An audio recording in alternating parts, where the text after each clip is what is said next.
Scoopy Club 12ប្រើ Smart Key ណាអញ្ចឹងអានេះ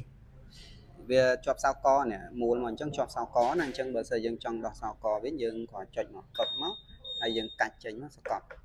បន្តិចណាចុចហើយយើងសកត់ទៅរបូតសោនេះឃើញទេប៉ុណ្ណឹងយើងអាចនេះបានហើយបើយើងចង់ចាក់សោកវិញយើងគ្រាន់តែដាក់វា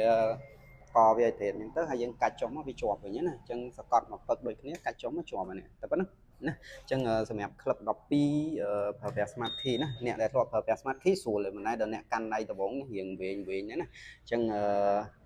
ចង់ចាក់សោកយើងសកត់ចង់បើកសោសកត់អីយ៉ាងទៅពេលដែលយើងបើកយើងគ្រាន់ចុចមួយមកហើយយើងមិនបាច់ចុចតេឡេអីទៅតេឡេចិត្តខ្លួនយើង1ម៉ែត្រគឺវាឆ្លងណាយើងគ្រាន់ចុចមួយមកពឹកចេញមកវាដើរយើងកាច់មកណាសកត់បន្តិចកាច់មករបូតអានេះឃើញទេអានេះបើកអានេះអញ្ចឹងណាហើយ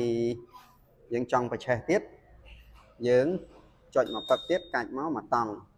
នេះបើកកែបមកតង់នេះបើកកែបយើងចុចបើកកែបនោះកែបរបូតណាហើយយើងកាច់មកតង់ទៀតទៅសោឆេះអញ្ចឹងសាមញ្ញរបៀបប្រើណា